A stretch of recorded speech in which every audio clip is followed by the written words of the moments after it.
Straight of Hormoz. ये देखिए, ये जो ऊंट की पीठ की तरह उठा हुआ है ना, this is straight of Hormoz. और ये जो मल्टी कलर्ड वो दिख रहे हैं, ये समझ लीजिए कि these are ships of different countries, or the oil tankers, or the LPG carriers, whatever you call them. Strait of Hormuz, ये नाम आजकल हम virtually every day we are listening multiple times. जैसे कोविड के टाइम पे Covaxin और कोवाशील्ड ये हम बारी बारी सुनते थे, और उससे पहले एटलीस्ट मैंने तो कभी सुना नहीं था, उसी तरह these days straight of Hormoz की बहुत चर्चा हो रही है.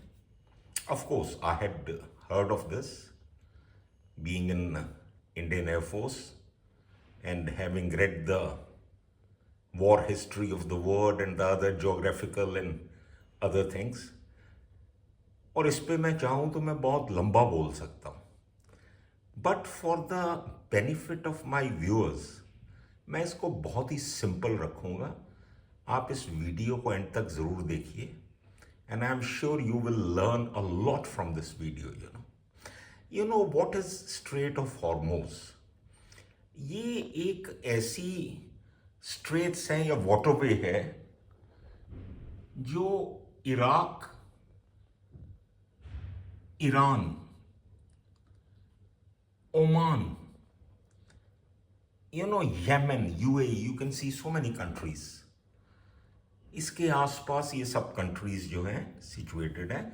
ईरान इसकी नॉर्थ की तरफ है, ओमान इसकी साउथ की तरफ है, और ये पर्शियन गल्फ को गल्फ ऑफ ओमान से और Arabian Sea, you can see the Arabian Sea also, उससे ये जोड़ती है.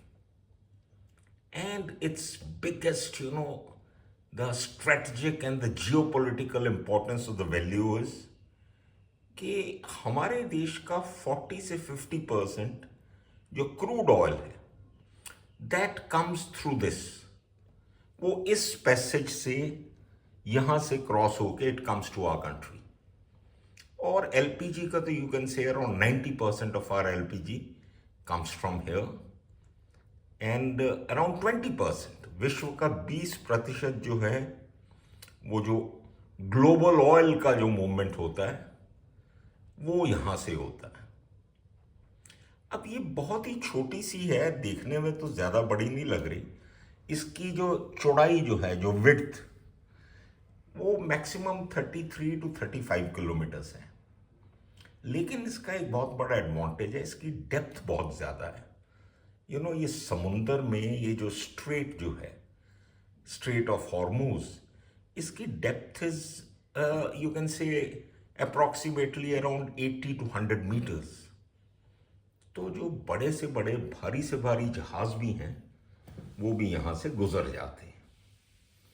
Now what is happened is that Iran जो इसकी नॉर्थ की तरफ है वो इसको, इसके और इसके आसपास के आइलैंड्स को कंट्रोल करता है. हालांकि जो इंटरनेशनल मैरीटाइम लॉ है उसके हिसाब से everyone is free to operate in strait of Hormuz. लेकिन अब आपने, क्योंकि एक सोए हुए शेर को जगा दिया, अपनी कुछ for your own personal agenda और personal benefits, because you want to control the entire oil of the world, आपने सोए हुए शेर को जगा दिया. And now they have challenged कि हम यहां से आपके जहाजों को तो गुजरने ही नहीं देंगे. And they have actually shown to the world that they literally control this area now. Of course our Indian vessels, Indian ships, they have been permitted. 2 को परमिशन पहले मिली थी, 22 को अब मिल गई है. जो कि ये देखिए, जैसे सपोज ये हमारे देश का शिप है, कैसे दिखाऊं. ओके, अब ये चला चला चला, ये पहुंच गया इधर, स्ट्रेट्स ऑफ हॉर्मोज में, and then it is moving forward towards the Arabian Sea and all that. हमारे कंट्री को इन्होंने परमिशन दे दी है of course, and next 72 hours are these ships, they will reach Indian ports. Now इसमें सबसे बड़ी चीज जो मैं आपको एक्सप्लेन करना चाहता हूं, मैं आपको कोई जियोपॉलिटिकल सिचुएशन पे लंबा चौड़ा लेक्चर नहीं देना चाहता। I just want to tell you one thing. ये देखिए, दिस इज माय फेवरेट हथौड़ा। ये जो दुनिया जो है ना, specially the present day diplomacy और प्रेजेंट डे इंटरनेशनल रिलेशंस, ये हथौड़े से कोई नहीं कंट्रोल कर सका। अगर आप चाहें कि आप ईरान पे हथौड़ा मार देंगे, this is not going to happen. आप हथौड़ा मारेंगे, वो आप पे वापस जो है डांसिंग मिसाइल, मैजिक मिसाइल, ये समझ लीजिए missile cut cut cut cut cut वो मारेगा। दुनिया के दूसरे देश इसमें कूदेंगे, and unnecessarily the entire global situation gets affected by this. There are cascading effects everywhere in the world, और हम अपने देश में भी देखना उसको शुरू कर दिया है।